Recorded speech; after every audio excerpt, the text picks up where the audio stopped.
Part of the problem of modern politics is that if you don't already have a prior knowledge, it's very difficult to learn about the issues from actually listening to politicians. And his own council leaders are complaining about mixed messages. How does the Prime Minister expect the rest of the country to understand and follow the rules? Mr. Speaker, actually I think that the people in this country do understand and overwhelmingly do follow the rules. And So we've all seen this. Politician A says one thing, politician B says a completely different thing, and you're left none the wiser about what's actually going on. This is deadlock. But why does it happen? And are there any techniques that we can use to overcome it? Well, yes there are, and in this video I'm going to be talking about them so that you can learn some of these techniques to overcome any deadlocks you happen to find yourself in. Government. Nigel, that is your position, and the problem is that David Cameron has a plan for privatisation. Ed. You know, I'm going to stop this now. I know you all have answers on the NHS. The reason these interactions feel so frustrating as a listener is because you don't have any framework of reference for comparing different arguments. Funnily enough, not offering this kind of framework makes your speaking and your arguments much less persuasive. Now, when I say an argument, I'm meaning something very specific. I think of an argument as having a central claim. It's got some evidence to support it, saying why you should believe it, and also it has an impact statement, so why that argument is important to making your mind up on some sort of issue. Now, what's important to realise is that this kind of deadlock can happen on any level of this argument framework. It can happen when there's deadlock over the evidence and facts used to support a certain argument. Sean Spicer, our press secretary, gave alternative facts to that. So that might be when there's two sets of completely different facts which sides are using to support their views. It might be deadlock over how important a single argument is to the overall issue in a discussion. Just a fact of Not life, saying we're it not doesn't necessarily matter. going to get to the top. No, I'm not saying it doesn't matter either. You're saying I'm it's a saying fact there are of life. multiple reasons for it. And it can also happen with the central claim of an argument. That's usually where conflicts are arising. Is this thing good or is it bad?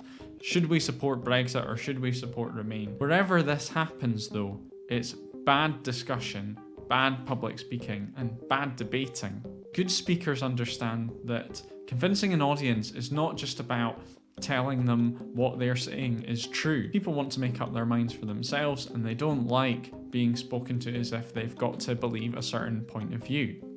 What's much more effective is when you start from a point that the audience already believes in and you explain the logical progression to the point of view that you want to have. Now, the way to do that when you're in a deadlock is to offer this framework of evaluation. So you say, yes, they're saying this, I'm saying this, but the reason my argument is stronger, and then you go on to explain that. What kind of reasons might you actually use to say why your point of view is stronger than the opposing view? Take the example of government policy to allow private companies to provide contracts for PPE, the personal protective equipment that doctors have been using. Let's say we're arguing against that point of view. So the first thing you can do is say, there are additional reasons to believe what I'm saying over what they're saying. So that might be, there's actually people who support this point of view in the wider community. So scientists and doctors thinking that this sort of stuff should be kept within NHS teams rather than being given to private companies. I'm not sure if that's true, but hey, it sounds plausible. The second thing that you might say is that the other point of view doesn't agree with the existing evidence.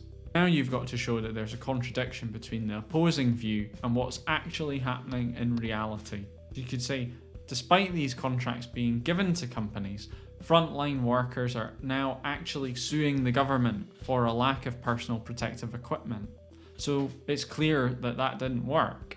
Now, there are problems with that argument, but again, it deserves to be responded to, and the argument itself sounds plausible. The third thing that you might say is that your argument is more relevant to the issues in the discussion than the other side's. Let's say that the other side responded to the second argument that we made by saying, well, it was an urgent situation. The government needed to do something fast and the private companies were the only ones who were able to do it. We could have the response that, yes, urgency was, important, but what was probably more important is having the actual expertise to deliver on what those contracts were being signed for. Private companies didn't do that, they're being taken to court, they didn't have the expertise that was more important than just the speed of the response.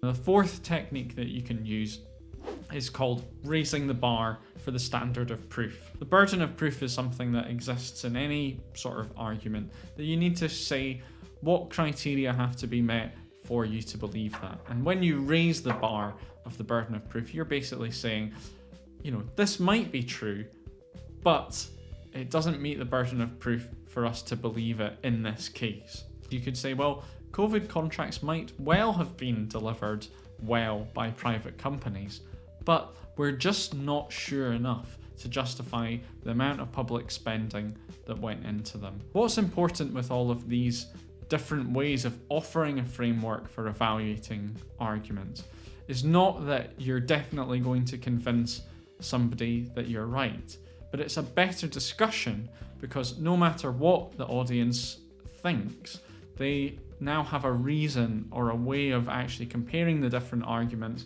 which are interacting within the debate, and that helps people come to a view. What does this tell us? It tells us that discussion is not just about who wins or who loses. It's not my team versus your team, Brexit versus Remain, this kind of stuff. What it's about is providing people with a logical framework for thinking through their ideas and starting from a place where they already believe, then being taken through the persuasive skills of the speaker or a writer to an additional point of view that stems from that. So the next time that you're facing a deadlock, you can break it by using one of these techniques. It'll be much more persuasive than simply saying this is true or that is false, and no matter if people agree or disagree with you, you're leaving them more informed.